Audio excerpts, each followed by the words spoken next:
what I'd like to talk about is just the theory and the concept of why your body would want to be fat or want to be thin. Because that's really the foundation of my approach, is that your body has a specific weight it wants to be. Some people call it a set point or an ideal weight. It might be 100 kilos, it might be 50 kilos, whatever it is. Your body has a specific weight that it wants to be. And if you try to lose weight and force yourself to be below that set point, that ideal weight, a lot of chemistry takes place in your body to force you back to that weight. What happens is you become hungrier because the signals that tell your body to stop eating or that you've had enough to eat, your body starts ignoring those signals. Also, your tongue becomes desensitized to sweet foods and fattening foods. So it takes sweeter and more fattening foods to satisfy you. So you crave sweeter foods. So you're hungrier. You don't get filled up as quickly. You crave more fattening foods and sweeter foods. Your metabolism slows down. And your body goes into a type of fat storage mode where it becomes very efficient at storing fat and resists burning fat. So all these things happen when you force your body to go below its set point or ideal weight. The exact opposite is true if you're above your set point. If your set point is 60 kilograms or 120 pounds or 150 pounds, whatever it is, I have to talk pounds and kilograms because I've got a varied audience. If you're above that set point, call it 80 kilograms or 180 pounds. If you're above that, let's say you're 90 kilograms or 200 pounds, the exact opposite happens. You're not as hungry.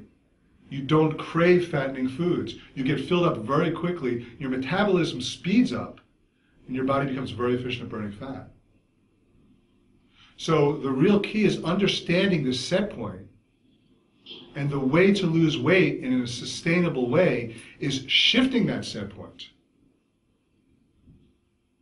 From being, if your set point's 80 kilograms or 180 pounds and you want to be 70 kilograms or 150 pounds, how do you shift your set point? In essence, what I'm asking is, how do you get your body to want to be thinner? Because when your body wants to be thinner, it happens automatically. And that was my experience that I lived through.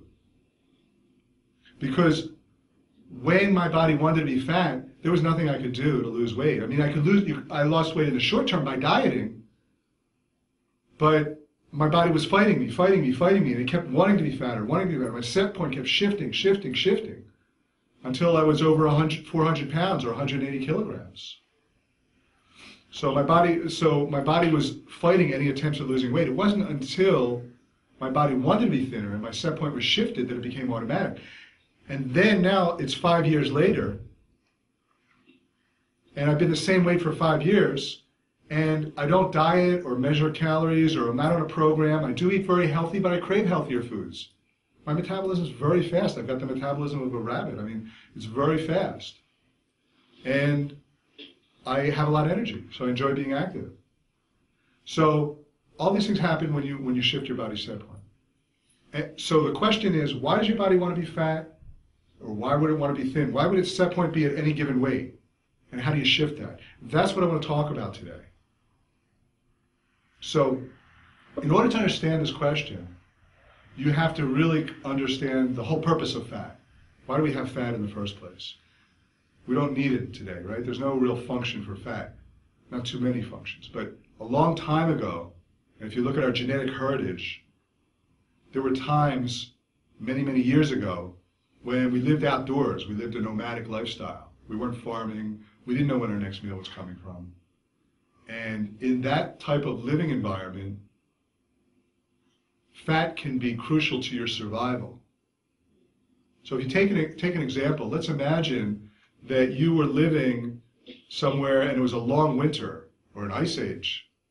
It was cold all the time, and there was no fruit. You couldn't fish because there were the lakes and ponds were iced over. What are you going to do? How are you going to survive if you're living in a nomadic lifestyle and it's cold for a long period of time, and there's not enough food because nothing's growing, how are you going to survive? Well, those people that had a little bit of extra weight on them going into a long winter or a famine, they're the ones that survived. And they're the ones that, if they survived, then they were able to have children and pass on their genetic heritage onto us. So we inherited the genetics of being able to survive through famines and cold weather. Now, fat protects you in two ways from that type of living environment. One is that it protects your body against the cold. It's a form of insulation. So if you're living outdoors or in a cave or something like that, and it's thousands of years ago, having a little bit of extra fat will protect you from the cold. And having that extra fat will also protect you from not having enough to eat, because you can live off of your fat stores. So if you were in that type of environment of cold or famine, your body is under a particular type of stress.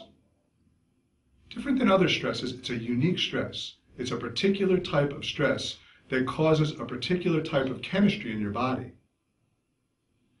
Now that chemistry, when you're having that particular stress, activates what I call the fat programs. It does two things. It tells your body, we have to start being very, very